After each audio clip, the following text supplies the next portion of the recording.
I'm Sophia Mitchell, 28, and I stood there in my Harvard crimson robe scanning empty seats reserved for my parents. The devastating realization hit me. They really didn't show up. Again. Shock turned to determination as I pulled out my phone and hit go live. If my parents wouldn't witness this moment, perhaps the world would. As I walked toward the stage, my phone buzzed with notifications from strangers watching. I never imagined that pressing go live would change everything. Before I dive into my story, I'd love to know where you're watching from today. Drop your location in the comments and hit that subscribe button if you've ever felt invisible to the people who should have seen you. Let me know if my story resonates with you. Trust me, what happened next shocked even me. Growing up in Beacon Hill, one of Boston's most prestigious neighborhoods, I had all the material comforts a child could want. Our brownstone was filled with expensive art, imported furniture, and empty conversations. What we lacked wasn't wealth, it was presence. My father, Richard Mitchell, built his reputation as one of Boston's most ruthless corporate attorneys. His cases frequently made national headlines, and his clients included Fortune 500 CEOs and occasionally celebrities needing discreet legal assistance. Mother Catherine Mitchell was equally accomplished as the head of neurosurgery at Massachusetts General Hospital. Her research papers were published in medical journals worldwide, and she was often flying to conferences in London, Tokyo, or Geneva. What I remember most from childhood isn't their accomplishments, but their absences. When I was 7, I performed Chopin's Waltz in a Minor at my first piano recital. I practiced for months, my small fingers cramping from repetition.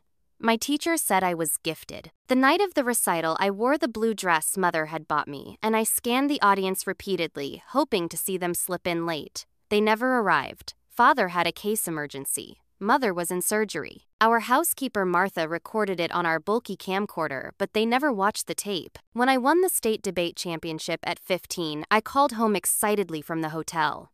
Father's secretary answered and congratulated me. Neither of my parents returned my calls until 2 days later. "We're so proud, sweetheart," Mother said during our brief Sunday dinner, already dressed to catch a red-eye flight. "Send us the certificate for the trophy case." The trophy case in our formal living room displayed my achievements like museum pieces, evidence of the Mitchell family excellence, but rarely acknowledged in person. Harvard was always the expectation.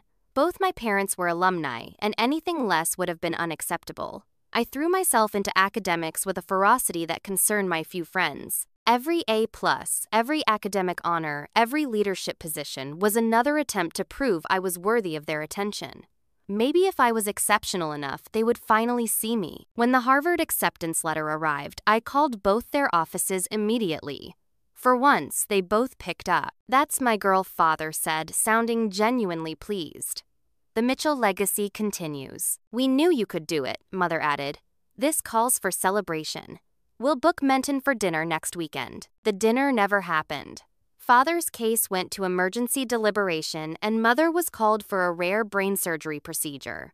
I ate takeout sushi alone at our dining table. Through 4 years at Harvard, I maintained a perfect GPA while serving as editor of the Law Review and president of the Pre-Med Society, covering both my parents' fields to make them proud. I called weekly, updating them on my accomplishments. The conversations rarely lasted more than 5 minutes. As graduation approached, I became obsessively focused on their attendance. This was it, the culmination of everything I'd worked for. My magna cum laude honor would be announced. They would have to watch me succeed in front of everyone. They would finally have no choice but to see me. We wouldn't miss it for the world, Sophia, Father assured me when I confirmed the date 6 months in advance. "We've already blocked the day in our calendars." 3 months before graduation, I reminded them again. "Of course we'll be there," Mother said, sounding slightly irritated.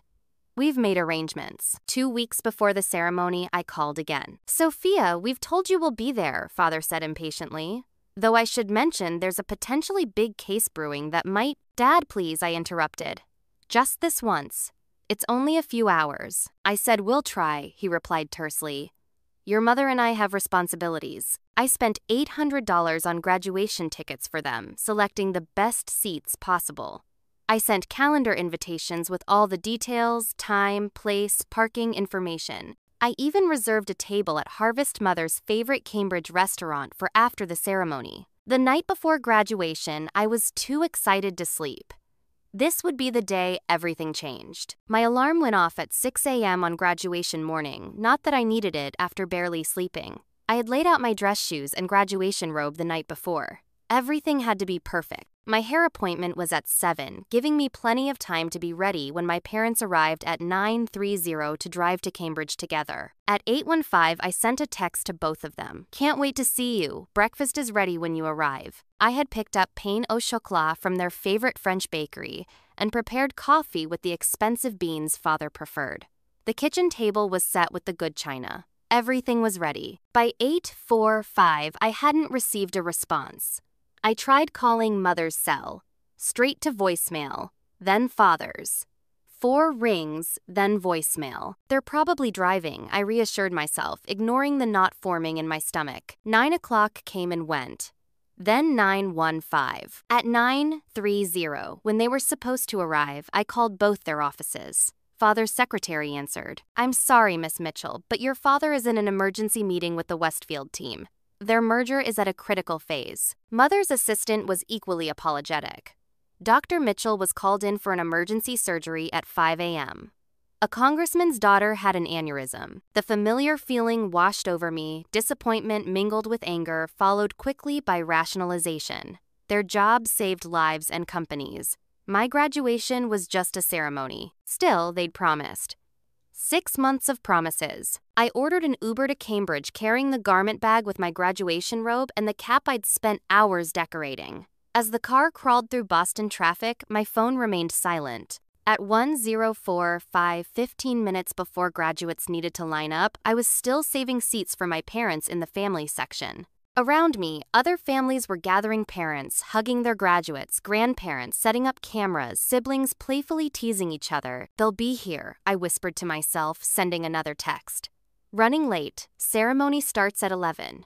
Your seats are in row C, numbers 24 and 25. At 10:55, Julia Chen, my roommate from sophomore year, spotted me standing alone. "Sophia, aren't you supposed to be lining up?" She rushed over her parents, following close behind. "I'm just waiting for my parents," I explained, my voice tight. "They should be here any minute." Julia's expression softened with understanding. She'd witnessed my parents' absences over the years. "Why don't I wait here for them and direct them to their seats?" she offered.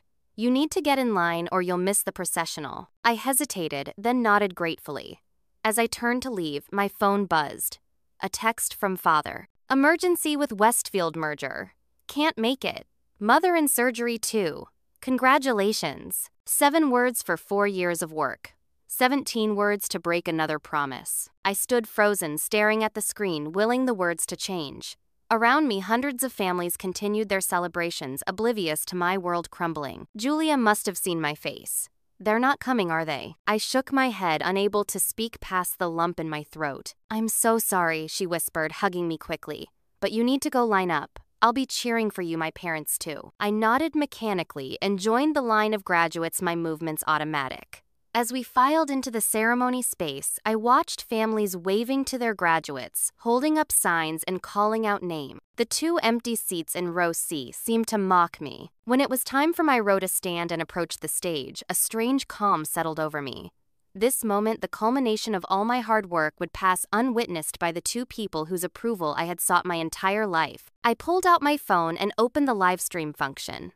If my parents couldn't be bothered to witness my achievement, perhaps strangers would care more than they did. I propped the phone against my purse on an empty chair, adjusting it to capture the stage. Going live for my Harvard graduation, since my parents didn't show, I typed quickly as a caption, then pressed the button. As I waited for my name to be called, I felt oddly detached, as though I were watching myself from a distance. When Sophia Mitchell magna cum laude echoed through the speakers, I walked across the stage with my head high. The dean shook my hand, and I accepted my diploma with a smile that felt foreign on my face. Back in my seat, I retrieved my phone, intending to end the live stream. What I saw stunned me. Over 3,000 people were watching. The comment section was flooding with messages. "Congratulations from Arizona. So proud of you, stranger. We see you, Sophia Harvard grad." As the ceremony concluded, I sat alone amidst the celebration around me, staring at my phone in disbelief. Strangers from across the country, across the world, had witnessed what my own parents had deemed unimportant. For the first time that day, I smiled genuinely. I turned the camera toward myself. "Thank you all for being here," I said, my voice stronger than I expected. "It means more than you know." After the ceremony, while other graduates rushed to find their families for photos, I sat on a bench near Harvard Yard, still dazed by what was happening on my phone. The live stream had ended automatically after 2 hours, but screenshots of my broadcast were already circulating on Twitter and Instagram. The notification sounds were constant now, so much that I had to silence my phone. The initial stream had reached over 15,000 views. My brief caption explaining my parents' absence had struck a chord with people everywhere. Sophia Julia called rushing over with her parents in tow.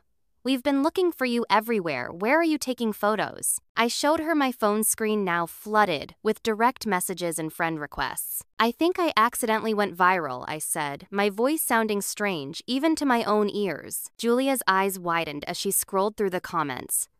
"Holy shit, Sophia. There's thousands of people here." Language. Julia, her mother, gently scolded, but she was looking at my phone with fascination. "Mitchell, are you Richard and Catherine?"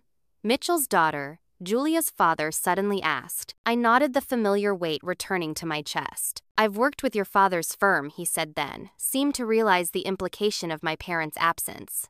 "I'm sorry they couldn't be here. Would you like to join us for lunch? We have reservations at Harvest." The irony wasn't lost on me, the same restaurant where I had made reservations for my own family. I declined politely, explaining I needed some time alone. As they left promising to check in later, my phone rang with an unknown number. Assuming it was another well-wisher who had somehow found my contact information, I almost declined the call. Something made me answer. "Is this Sophia Mitchell?" a woman's voice asked. "This is Diane Lewis from Boston News Channel 5. We've seen your graduation live stream, and we'd love to interview you about your experience." "Interview me," I repeated stupidly. "Why?" "Your story has struck a chord with a lot of people," Diane explained. "The Harvard graduate celebrating alone while thousands of strangers support her online. It's compelling." I wanted to refuse. This had been an impulsive act, not a calculated bid for attention. But something stopped me. Maybe it was the thought of my parents seeing me on the news, or maybe it was the memory of those empty seats. Either way, I heard myself agreeing to meet a reporter in Harvard Square in an hour. The interview was brief but emotional. I explained how my high-achieving parents had consistently prioritized their careers over family moments, culminating in missing my Harvard graduation despite months of promises. I hadn't planned to go viral. I had simply wanted someone, anyone, to witness my achievement. "What would you say to other young people whose accomplishments go unacknowledged by the people who matter most?" the reporter asked. The question caught me off guard. I'd been so focused on my own hurt that I hadn't considered the broader implications. "I would say that your achievements are valid, even if the people you most want to notice them don't," I answered slowly. "And that sometimes the recognition comes from unexpected places." By evening, the interview had aired on local news and been picked up by several online outlets. My phone continued its constant buzzing with notifications. A hashtag was trending number Sophia's Day to Shine. Back in my apartment, I scrolled through messages from strangers sharing similar stories of parental absence and disappointment. There were Harvard alumni offering networking opportunities, employers interested in my resume, and countless messages of support. Julia called around 9 p.m. "Turn on Channel 5, she instructed without preamble. "You're on the national news segment." Sure enough, my story had been picked up by the national affiliate. The headline read, "Harvard graduate celebrates, solo after parents no-show. Internet responds with support." "This is insane," I whispered. "Are you okay?" Julia asked. "This is a lot of attention very suddenly." "I don't know," I admitted. "Part of me feels like I've made a terrible mistake. Another part feels validated." "Have your parents called yet?" I laughed bitterly. "What do you think?" After we hung up, I stared at my silent phone. My parents were certainly aware of the situation by now. Colleagues would have contacted them. Yet they hadn't called to apologize, to explain, or even to berate me for the public exposure. That night, I received an email from the dean of Harvard Law School.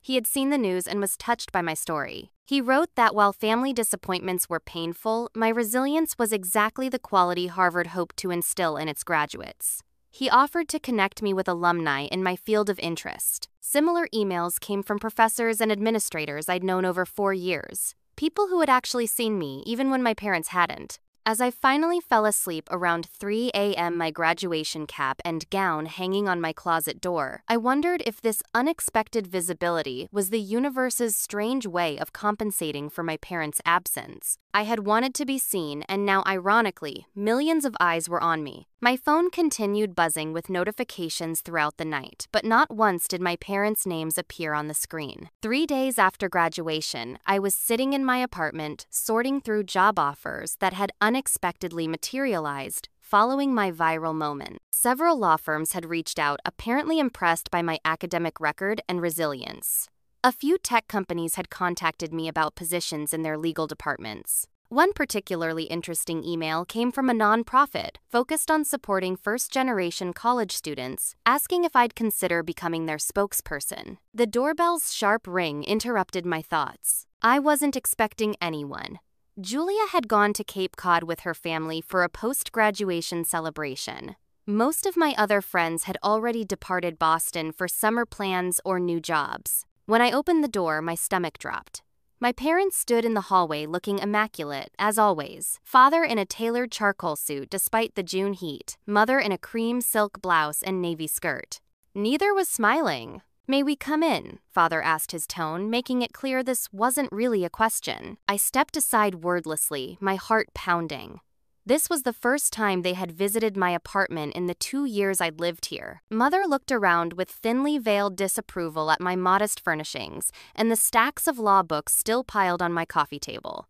Father remained standing, declining my automatic offer to sit. "What were you thinking?" he finally asked, his voice dangerously quiet. "Do you have any idea of the public embarrassment you've caused?" I stared at him, momentarily speechless. After 3 days of silence, after missing my graduation entirely, his first concern was embarrassment. "Embarrassment," I repeated. "You're worried about embarrassment." "My colleagues are asking questions," Mother interjected. "The hospital administrator sent me an email asking if everything was all right at home. A patient recognized me from your story." "I'm sorry your professional image might be tarnished by the truth," I replied, surprising myself with my calm. "Perhaps you should have attended your daughter's Harvard graduation." Father's face flushed. "We've explained that we had emergencies." "You've always had emergencies," I interrupted, years of bottled emotions suddenly boiling over. "My entire life has been one long emergency you couldn't attend. My piano recitals, debate championships, academic honors, and now my Harvard graduation. When has anything about my life ever been a priority for either of you?" "Don't be melodramatic," Sophia, Mother said dismissively. "We've given you every advantage. Your education, this apartment, your opportunities, all provided by our hard work. I don't deny that you've supported me financially," I acknowledged. "But I needed parents, not sponsors." Father paced across my small living room. "And this is how you repay us. By airing family matters online for millions to gawk at. By making us look like negligent parents. Aren't you?" I challenged.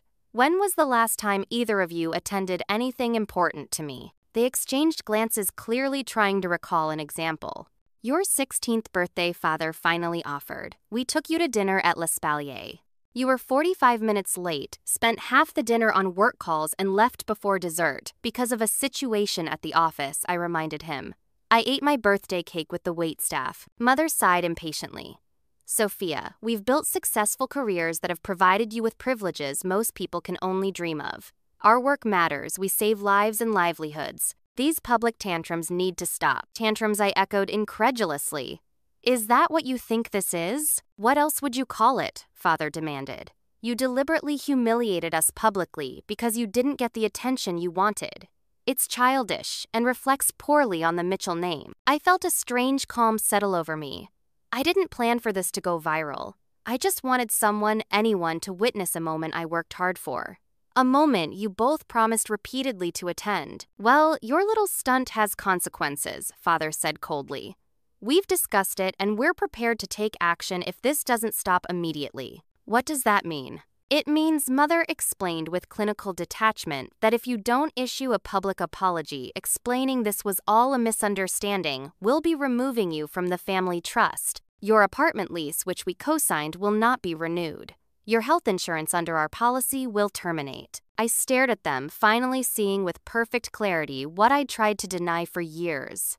They didn't view me as a daughter to love, but as an investment that needed to yield appropriate returns and appropriate behavior. "Get out," I said quietly. "Excuse me," Father's eyebrows shot up. "Get out of my apartment," I repeated, my voice stronger. "I won't be apologizing for telling the truth. And I won't be intimidated by financial threats." "You're making a serious mistake," Mother warned. "Perhaps you should speak with someone professional about these attention-seeking behaviors." "The only mistake I made was spending 22 years desperate for your approval," I replied. "Please leave now." After a tense silence, they moved toward the door. Father paused with his hand on the doorknob. "You have until the end of the week to reconsider," he said. "Otherwise, you're on your own." The door closed behind them with a quiet click that seemed to echo in my suddenly silent apartment. My legs gave out and I sank to the floor, shaking with delayed adrenaline and grief. I had stood up to my parents for the first time in my life, and it felt both terrifying and strangely liberating. My phone rang Julia, checking in as she'd been doing regularly since graduation. When I told her about my parents' visit and threats, she didn't hesitate. "My spare room is yours for as long as you need it," she offered immediately. "They can't just cut you off for telling the truth." As I hung up, I realized I was at a crossroads. I could apologize, return to the family fold, and continue the cycle of emotional neglect in exchange for financial security. Or I could choose a different path, one without a safety net, but potentially with something more valuable: authenticity. I chose the latter, not yet understanding how much more my parents would try to take from me before this was over. A week after my confrontation with my parents, I was sitting in a cafe near Harvard Square, attempting to plan my next steps. My bank account had enough to cover 2 months of expenses if I was careful. I had started applying for jobs that could accommodate my suddenly precarious financial situation. My phone pinged with a notification, another message from someone who had seen my story. I almost ignored it, overwhelmed by the volume of communications I'd received, but the sender's name caught my eye: Professor William Reynolds. Professor Reynolds had been my constitutional law professor and undergraduate thesis advisor. Unlike many Harvard professors who remained distant from students, he had always made time for genuine mentorship. His message was brief but warm. "Sophia, I saw the news. Would you have time to meet this week? I might be able to help." We arranged to meet that afternoon at his office in the law building. As I entered the familiar space lined with legal tomes and framed Supreme Court decisions, Professor Reynolds greeted me with unexpected words. "I owe you an apology," he said, gesturing for me to sit in the leather chair across from his desk. "You do?" I asked, confused. "I knew your parents professionally," he explained. "Your father and I were classmates at Harvard Law, and I've consulted on cases with your mother. I always assumed their absence from department events was due to their demanding schedules. I should have recognized the pattern and checked on you more often." His kindness nearly undid me. "You have nothing to apologize for, Professor. You were more supportive than most." "Bill, please," he corrected. "You're a graduate now, not my student." He leaned forward. "I've seen the media coverage, and while I admire your courage, I'm concerned about your situation. Richard Mitchell can be vindictive when challenged." I'm discovering that I admitted explaining my parents' threats to cut me off financially. Professor Reynolds' Bill nodded grimly. "Unfortunately, that's consistent with his character. But your story has resonated with many people, including some who might help." He explained that a former student of his, Brandon Taylor, had reached out after seeing my interview. Brandon had built a successful legal tech company after graduating from Harvard with a similar background to mine: brilliant but emotionally neglectful parents who valued achievement over emotional connection. "Brandon would like to meet you," Bill said. "He has an internship opportunity that might interest you. The pay is reasonable, and more importantly, it would give you professional experience independent from your parents' influence." As if on cue, his office phone rang. After a brief conversation, Bill smiled. "Perfect timing. Brandon is on campus today and can meet us for coffee in 30 minutes. Brandon Taylor was not what I expected. I had imagined someone older, more corporate in appearance. Instead, the man who joined us at the campus cafe was barely 30, dressed in jeans and a button-down shirt with an easy smile that reached his eyes. "Professor Reynolds tells me, you're in a situation I understand all too well," he said after introductions. "Harvard grad with parents who could attend board meetings but not graduations." "Something like that," I acknowledged. "My father was a federal judge, my mother a diplomat," Brandon shared. I saw them maybe 2 weeks a year growing up. When I made valedictorian, they sent their assistants to film it. He stirred his coffee, so when I saw your live stream, it was like watching my own life. Brandon explained that his company, LegalNax, developed artificial intelligence tools for legal research. They had a summer internship program with the possibility of permanent placement afterward. The position involves legal research, content creation, and some client interaction, he explained. It pays $5,000 a month, not law firm money, but enough to live on and includes health insurance. It seemed too good to be true. Why would you offer this to me? You don't even know me. Brandon's expression grew serious. Because I know what it's like to realize your parents see you as an extension of themselves, rather than as a person. And I know how hard it is to break free from that without support. By the time we parted, I had a job offer and a strange sense of hope. Perhaps my impulsive live stream had connected me to a community I never knew existed. That evening, Julia called with news. "You're trending again," she said. "Some people who saw your story have started an online support group called Achievement Orphans. It's for successful people who've been emotionally abandoned by their families." I looked it up immediately. The group already had over 3,000 members, doctors, lawyers, executives, academics, all sharing stories of parental emotional neglect amid high achievement expectations. I joined anonymously, reading through posts that could have been written about my own life. When I finally identified myself as the Harvard graduation girl, my inbox flooded with supportive messages. One member wrote, "Your courage to show your pain publicly gave me permission to finally acknowledge mine privately. Thank you." As I began my internship at LegalNax the following week, the Achievement Orphans community continued growing. I found myself reluctantly becoming a spokesperson for an experience I had thought was uniquely mine, but turned out to be depressingly common. A national morning show reached out about interviewing me about the phenomenon. I agreed, hoping to help others feeling similarly isolated. The night before the interview was scheduled, I received a call from a number I didn't recognize. "Sophia Mitchell, this is Derek Langford." The name was vaguely familiar. "I'm your father's law partner." My guard went up immediately. "What can I do for you, Mr. Langford?" "I'm calling to warn you," he said, his voice low, as if concerned about being overheard. "Your father called the morning show to cancel your interview. He told them you have a history of fabricating stories for attention." I gripped the phone tighter. "Why are you telling me this?" There was a pause. "Because I've watched Richard do this to others who crossed him. And because my own daughter doesn't speak to me anymore for similar reasons." His voice cracked slightly. "I'm trying to be on the right side of history for once." After thanking him, I immediately called the show's producer, who confirmed that my father had indeed reached out. Fortunately, Bill Reynolds had excellent media connections and helped secure another interview with a different network within days. My parents' attempt to silence me had backfired, bringing me new allies and widening my platform instead. What I didn't yet realize was that this was only their opening move in a campaign to discredit and isolate me completely. The morning after my television interview aired, reaching millions more viewers than the original local broadcast, I inserted my debit card into an ATM to withdraw rent money. The screen flashed an error message: "Card declined. Please contact your financial institution." Confused, I checked my bank's mobile app. My checking account balance showed $0. My savings account, which had contained my graduation gifts and summer earnings from previous years, also displayed $0. A cold realization washed over me. My parents had been joint account holders, on both accounts set up when I was a minor. They had emptied my accounts entirely. With shaking hands, I called the bank's customer service line. After verifying my identity, the representative confirmed what I feared. "Yes, Miss Mitchell, a wire transfer was processed yesterday afternoon, transferring all funds to another account. The transaction was authorized by Catherine Mitchell, who is listed as a joint account holder." My next discovery came hours later, an email from my landlord. "Dear Miss Mitchell, this notice serves as a reminder that your lease terminates on June 30th and will not be renewed as per the request of your co-signers. Please vacate the premises by that date." I had 2 weeks to find a new place to live. When I tried to use my credit card to buy groceries that afternoon, it was declined. A quick phone call confirmed that my parents had removed me as an authorized user on their account. Julia's spare room became my sanctuary.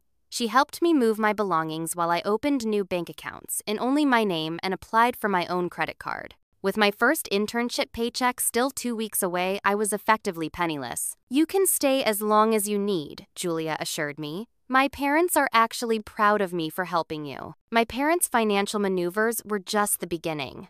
Over the next week, I received uncomfortable texts from family friends expressing concern about my mental health and offering to connect me with therapists. "Your parents are worried about you," wrote Mrs. Peterson, my mother's college roommate.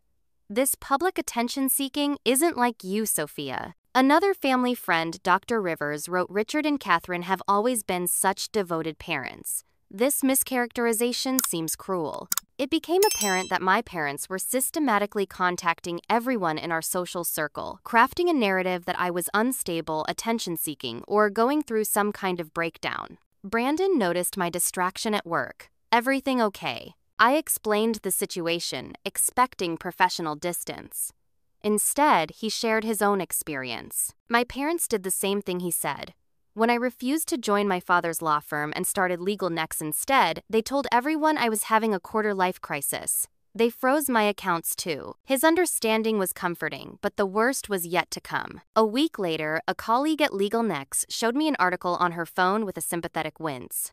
"You might want to see this." It was a piece in a popular online tabloid entitled "Harvard Grad Exploits: Busy Professional Parents for Internet Fame." The article quoted an anonymous source close to the family describing me as always demanding attention and resentful of her parents' success. It painted my parents as dedicated professionals who had made every effort to support their daughter while balancing life-saving work. The source described incidents from my childhood, twisted versions of real events that portrayed me as perpetually dissatisfied and unreasonable. The details were specific enough that I immediately recognized the source had to be someone with intimate knowledge of our family dynamics. "This reads like it came from Alexis," I told Julia that evening, referring to my mother's longtime personal assistant who had always resented my interruptions of my mother's work. The article had reignited public interest in my story, but the narrative was shifting. Comments on social media now included skepticism. "Maybe there's another side to this story, and sounds like a privileged kid who didn't get enough attention." The company that had been most enthusiastic about hiring me permanently after my internship suddenly became evasive about future plans. When I confided my confusion to a sympathetic HR representative, she reluctantly admitted that they had received calls expressing concerns about my professionalism. From whom I pressed. "I can't say specifically she hedged, but it was someone from Mitchell & Associates. My father was systematically undermining my professional opportunities." The breaking point came when I received a formal cease and desist letter from my parents' attorney, threatening legal action for defamation and intentional infliction of emotional distress. The letter demanded I remove all social media posts regarding my parents, cease all media appearances, and issue a public retraction of my false claims. I was sitting on Julia's couch, staring at the letter in disbelief, when my phone rang with an unfamiliar number. "Sophia, this is Claire Mitchell. Your grandmother." My father's mother was someone I saw only at obligatory holiday dinners. She lived in a retirement community in Florida and rarely traveled. "Grandmother," I acknowledged cautiously. "Did my father ask you to call?" "Richard has no idea I'm calling," she replied, her voice stronger than I remembered. "And he'd be furious if he knew. I saw your interview, and now I'm hearing about what they're doing to you." She paused, then continued with unexpected frankness. "What you described, your parents missing, your events prioritizing work over family, it's exactly what Richard experienced growing up with his father, my late husband. I was too weak then to stand up to George. I'm not making that mistake again." Her support was unexpected and deeply moving. "They're trying to destroy me, grandmother." "I know," she said grimly. "And they'll continue, unless they're stopped. I have something that might help you. Letters, recordings of family events, documentation going back to your childhood. Richard and Catherine aren't just neglectful parents. They're calculating ones. They've done this to others in the family too." "Why would you help me against your own son?" I asked. "Because someone should have helped him against his father," she replied simply. "The cycle has to end somewhere, Sophia." Just as I was beginning to feel less alone, Brandon called with disturbing news. His company had received inquiries from several major clients expressing concerns about their association with Legal Next while it employed controversial figures. "Your father is using his connections to pressure my business," he explained. "But he's underestimated how much I despise these tactics. My company is privately owned and I answer to no one. Your job is safe, Sophia. Nevertheless, the pressure was mounting from all sides. The once supportive comments on my social media were increasingly interspersed with critical ones. The Achievement Orphans group remained supportive, but public opinion was becoming dangerously divided. That night, lying on Julia's pull-out couch, I came closer to giving up than I had since this began. The weight of fighting my parents with their resources, connections, and ruthlessness felt overwhelming. Then my phone lit up with a message from my grandmother. She had sent photographs of family videos, showing empty seats at my piano recitals, debate championships, and school plays my parents, consistently absent from events they now claimed to have attended. She had documentation of broken promises and patterns of neglect dating back to my earliest years. Use these if you need to, her message read. They can't rewrite history when there's evidence. With renewed determination, I realized I needed to stop playing defense and start fighting back strategically. My parents had taught me well how to be ruthless when necessary. Perhaps it was time to use those lessons against them. The cease and desist letter from my parents' attorney sat on the kitchen table of Julia's apartment as I met with Derek Langford at a quiet cafe in Cambridge. My father's law partner had become an unexpected ally, and his insights into my parents' tactical approach proved invaluable. Richard's legal threats are mostly bluster, Derek explained, reviewing the letter.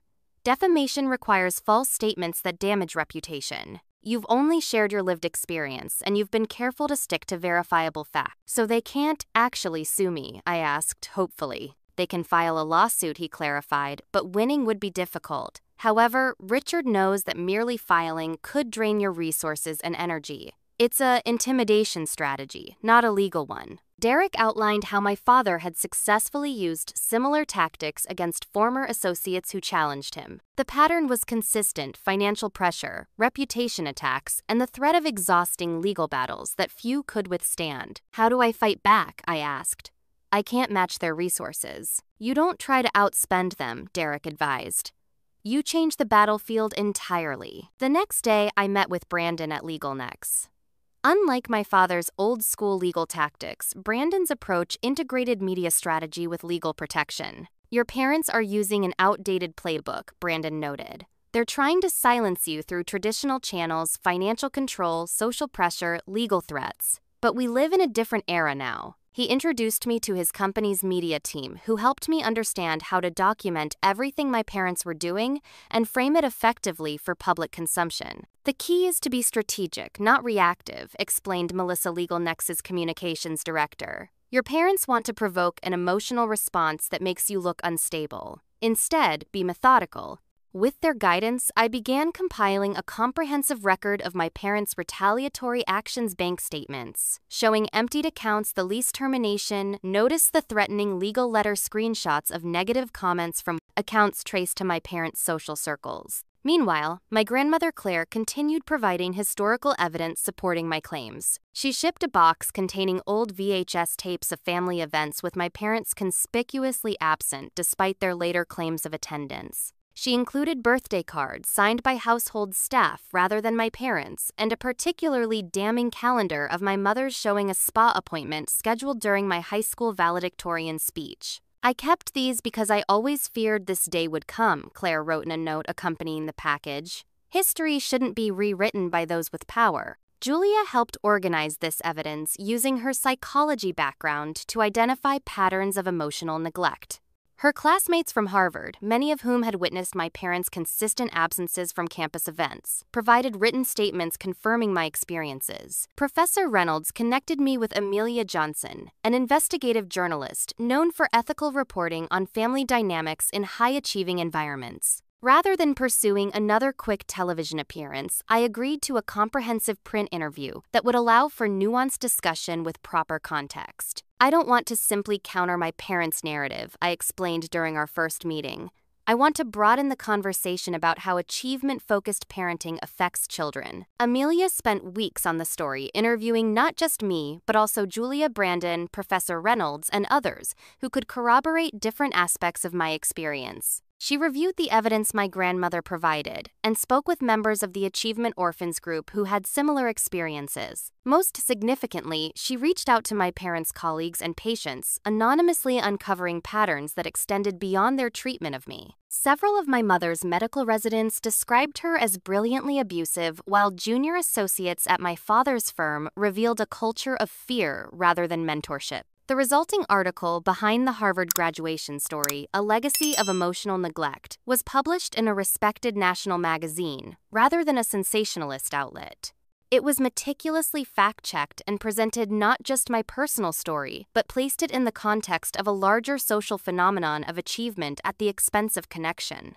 The article included QR codes linking to video evidence and documentation, allowing readers to verify claims themselves rather than relying on either my word or my parents. It examined the psychological impact of emotional neglect among high achievers and featured experts, discussing how parental emotional absence affects children's development. Rather than portraying me as a victim, seeking sympathy, Amelia presented me as someone breaking a generational pattern of neglect and speaking up against powerful figures who prioritized image over authentic relationship. The response was overwhelming. The article was republished by major outlets and discussed on morning shows. Mental health professionals praised its nuanced approach to emotional neglect. Most importantly, it shifted the narrative from entitled Millennial versus Busy Professional Parents to a documented pattern of prioritizing achievement and appearance over genuine connection. My parents' colleagues began asking uncomfortable questions. My mother's hospital administration initiated a review of work-life balance policies after patients' families expressed concerns about doctors who might prioritize prestige over care. My father's law firm partners began discussions about the firm's culture after clients questioned whether the same disconnection might affect client relationships. The most unexpected support came from my cousin Rachel, my father's brother's daughter.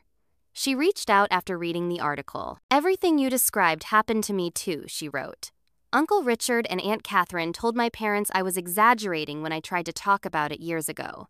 I felt crazy and isolated until now. As public opinion shifted decisively back in my favor, I received an invitation to speak at a conference about emotional neglect in high-achieving families." The Achievement Orphans group had grown to over 10,000 members, becoming a significant support network for people with similar experiences. My parents remained publicly silent, but I knew from Derek that they were furious.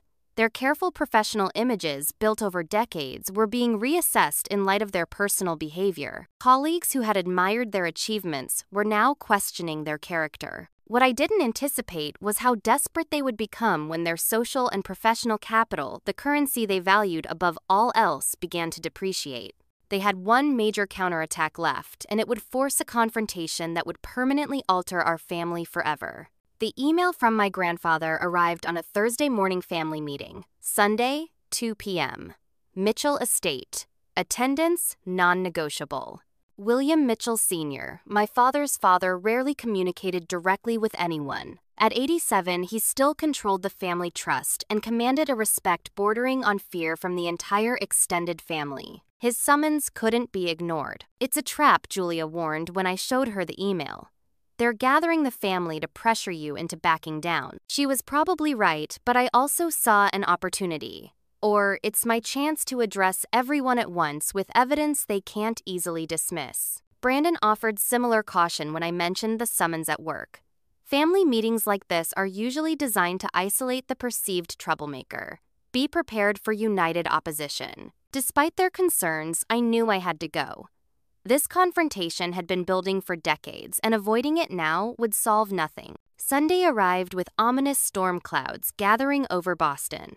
The Mitchell Estate in Brookline, a sprawling colonial revival mansion where my grandparents had lived for 50 years, looked exactly as it always had, imposing, immaculate, and emotionally cold. Julia drove me there, offering to wait nearby. "Call me immediately if things get ugly," she insisted. I walked up the familiar stone path to the front door, noticing several luxury vehicles already parked in the circular driveway. The family was gathering in force. My grandmother Claire opened the door before I could ring the bell. Her expression was tense but determined. "Everyone's in the main drawing room," she whispered, squeezing my hand. Remember, no matter what happens, you're not alone. The drawing room fell silent as I entered. My parents sat together on the antique settee, both dressed as if for court. My grandfather occupied his usual wingback chair like a throne. Around the room were aunts, uncles, and cousins I saw only at obligatory holiday gatherings, about 15 family members in total. Sophia, my grandfather, acknowledged with a curt nod. "Sit down." I remained standing. "I prefer to stand, thank you." His eyebrows rose slightly at the defiance, but he continued. "I've called this meeting to address the public spectacle that's been made of our family. The Mitchell name has stood for excellence and discretion for generations. Recent events have undermined that legacy." My father leaned forward. "We've been more than patient with this. Performance Sophia. It ends today." "Or what?" I asked quietly. "Or we will be forced to take legal action," he replied. "Not just against you, but against anyone who has assisted you in this campaign of defamation. Your roommate, that tech company employing you, the journalist, everyone." My mother added with clinical detachment, "We've prepared cease and desist letters for all parties involved. Additionally, we'll be filing for a psychological evaluation as part of our legal strategy." The threat hung in the air. I looked around the room, noting the uncomfortable expressions on my relatives' faces. Some avoided my gaze entirely. "Before anyone makes legal threats," I said calmly, "I think everyone should understand exactly what this is about." I removed a tablet from my bag and connected it to the large television mounted on the wall, a recent addition for my grandfather to watch financial news. "What are you doing?" my father demanded. "Providing context," I replied. The screen displayed a split image on one side, my Harvard graduation ceremony with 2 empty seats clearly marked with reserved for Mitchell family signs. On the other, a screenshot of my father's calendar from that day showing a non-emergency breakfast meeting with a golf club associate. "This isn't necessary," my mother interjected, rising from her seat. "I think it's long overdue," came a voice from the doorway. My uncle Michael, my father's younger brother, entered the room. He was the family rebel, the one who had chosen to become a public defender rather than join the family firm, resulting in his effective excommunication from family gatherings. Michael, my grandfather, acknowledged stiffly. "This doesn't concern you." A family meeting about how Richard and Catherine treat their daughter. "It absolutely concerns me." He moved to stand beside me. "I've watched this pattern for years without speaking up. Not anymore." With unexpected support bolstering my courage, I continued. I showed video clips my grandmother had preserved empty seats at my high school graduation, at piano recitals, at debate championships. I displayed text messages from my parents canceling appearances at important events. I shared the bank statements showing how they had emptied my accounts without warning. "This isn't about one missed graduation," I explained. "It's about a lifetime of absence and neglect, followed by punishment." When I finally spoke up, my father's face had turned an alarming shade of red. "This is manipulative and out of context. We had legitimate responsibilities." Like this, I interrupted, displaying his calendar from the day of my piano recital at age 7, showing a tea time at his golf club. My grandmother Claire stood up then. "I have something to add." She moved to the center of the room. "I've watched this family repeat the same patterns for 3 generations. William neglected Richard, Richard neglected Sophia, and now you're all colluding to punish her for naming it." My grandfather's voice was dangerously quiet. "Claire, sit down." For perhaps the first time in their marriage, she ignored him. "I should have spoken up decades ago. I won't be silent anymore." She turned to address the room. "Many of you have experienced the same treatment. The Mitchell family values achievement and appearance over genuine connection.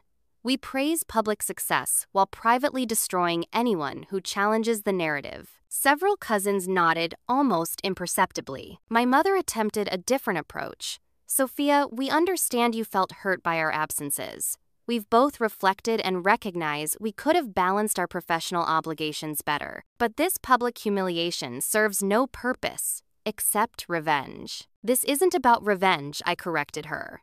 "It's about truth. And it's about breaking a cycle that's damaged generations of this family." "Enough of this theatrical nonsense," my father interrupted, rising to his feet.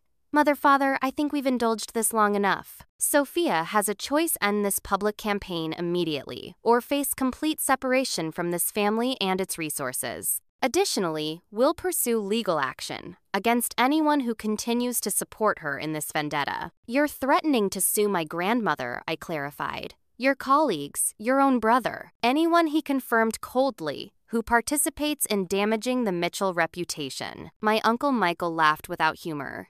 The mask slips at last. It's always been about the precious Mitchell reputation, hasn't it, Richard? Not about your daughter's well-being. Stay out of this, Michael, my father snapped. You forfeited your right to family opinions when you chose to work with criminals instead of contributing to the family legacy. Those criminals have shown more genuine human connection than I've ever seen in this house, Michael retorted. The tension in the room had become unbearable. Several relatives shifted uncomfortably, clearly wanting to escape the escalating confrontation. My grandmother moved to stand beside me.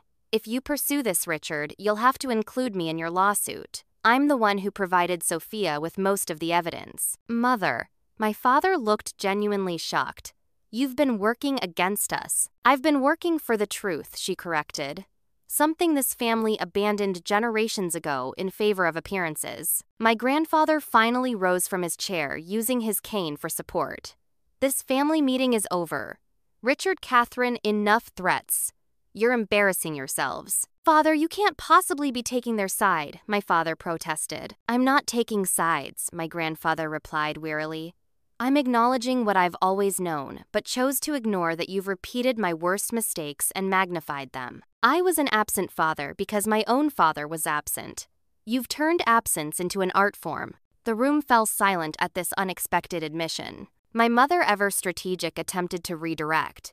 William, surely you understand the damage this is doing to the family's standing. Our colleagues, our social circle, everyone is watching this spectacle. Let them watch, my grandfather said, with surprising force. Perhaps they'll learn from our mistakes. What happened next shocked everyone. My father, always controlled and calculating, completely lost his composure. This is absurd, he shouted. You've all been manipulated by a spoiled, attention-seeking child who couldn't understand that the world doesn't revolve around her piano recitals and graduation ceremonies. He turned to my mother, expecting support, but her expression had changed, a calculating look I recognized all too well. Richard, she said quietly, that's enough. Catherine, you can't seriously. I said enough. Her voice was ice. Your outburst isn't helping our position. In that moment, the final piece of the puzzle fell into place. My parents weren't united by love or shared values. They were aligned by mutual ambition and image management. Their marriage was as performative as their parenting. How long have you two been planning to divorce? I asked suddenly, the realization crystallizing. The stunned silence that followed confirmed my suspicion. My mother recovered first. That's entirely irrelevant to the current discussion, she said smoothly. I don't think it is, I pressed. You've stayed together for appearance's sake, haven't you? For the Mitchell family image. Just like you've pretended to be devoted parents when it suited you. My father and mother exchanged a glance that spoke volumes, the first genuine communication I'd witnessed between them in years. My cousin Rachel stood up from her chair in the corner. I believe Sophia. Uncle Richard and Aunt Catherine told my parents I was lying when I tried to talk about how they treated me during the summers I stayed with them. I've spent years in therapy because of those months. One by one, other family members began speaking up, sharing their own experiences of dismissal, gaslighting, and emotional manipulation at the hands of my parents. The dam had broken. Years of carefully maintained family myths were crumbling in real time. My parents watched in obvious horror as their carefully constructed image collapsed.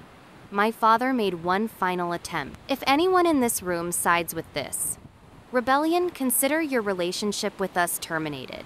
That includes access to family connections, referrals, and support. My grandmother Claire laughed, a sound I'd rarely heard in that house. Richard, look around. No one is afraid of your threats anymore. My father grabbed his suit jacket from the chair.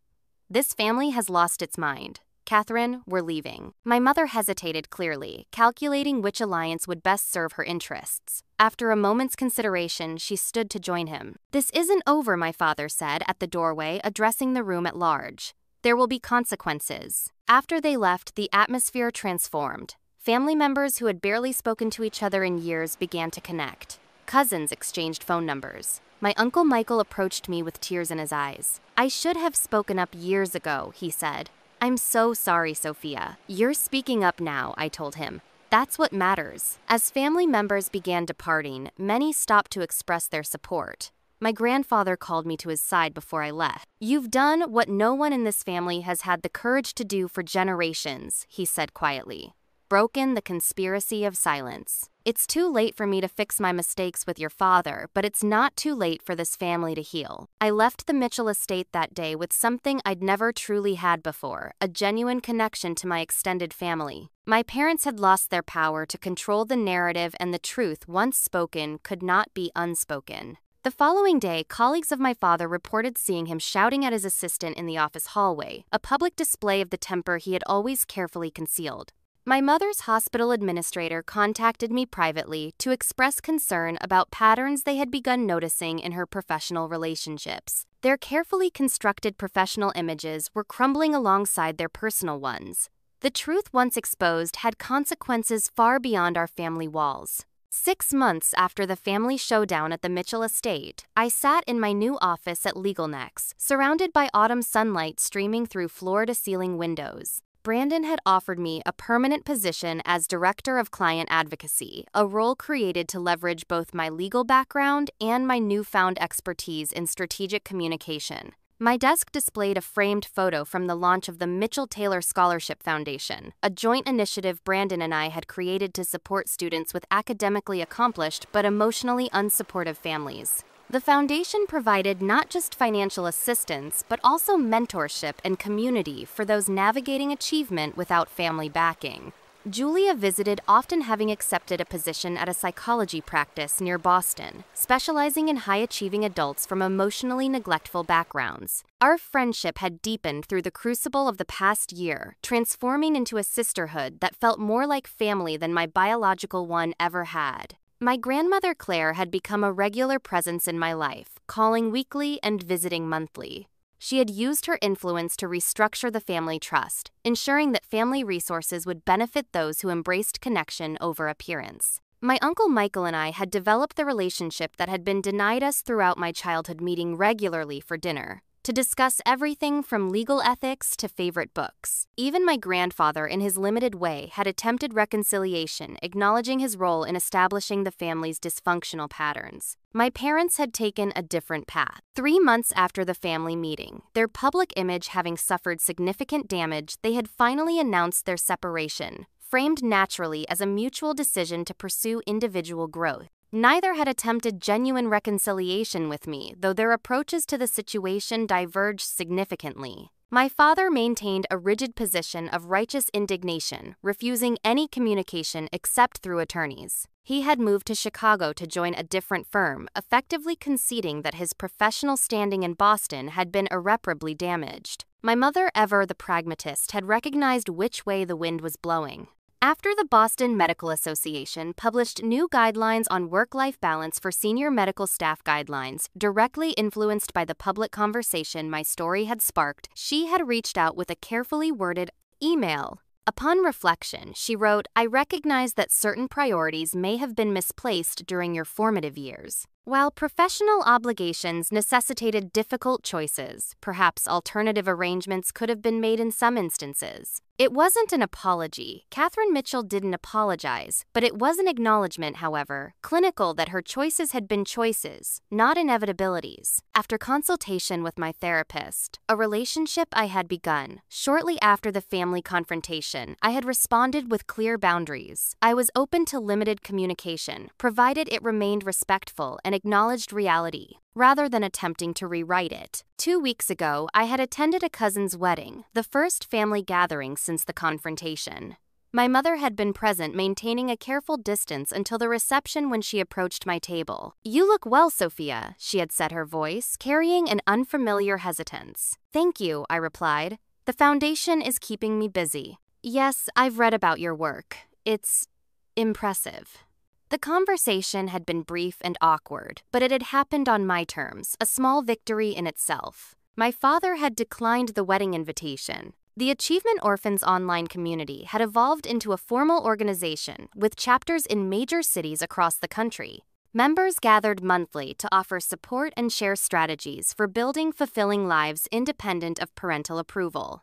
I served on the advisory board, but had intentionally declined leadership positions, recognizing that my story was just one among thousands. The Harvard graduation livestream that had started everything remained preserved on my private drive, not as a reminder of abandonment, but as evidence of the moment everything changed. I had stopped viewing my parents' absence as a reflection of my worth and recognized it as a statement of their limitations. My final major media appearance had been focused not on the scandal, but on the healing process. Rather than dwelling on what my parents had failed to provide, I discussed how I had learned to build a chosen family based on genuine connection rather than obligation or appearance. On my desk calendar circled in red was an upcoming date, an invitation to speak at Harvard's commencement ceremony the following spring.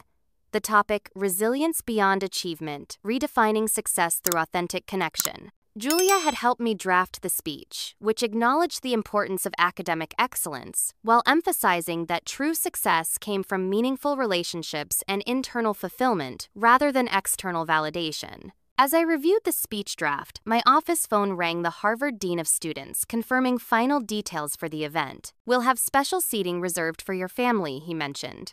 "Just let us know how many to expect." I smiled as I thought about the answer. 5 seats, please. My grandmother, Claire, my uncle, Michael, my friend Julia, my mentor Brandon, and my cousin Rachel. "No parents," he asked, then immediately apologized.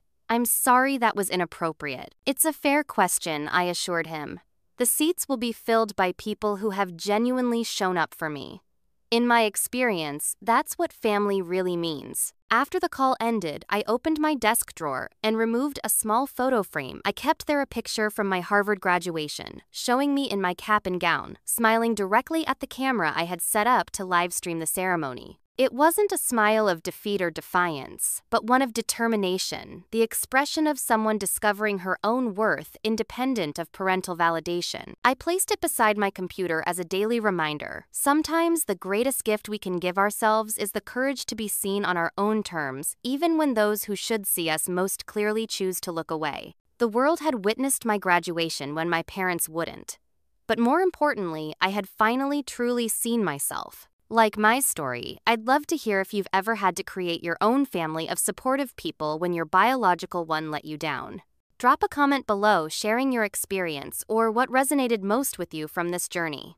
Don't forget to subscribe and hit that like button if you want more stories about finding strength in unexpected places. Thank you all for being part of my healing journey. Sometimes the family we choose means more than the one we're born into.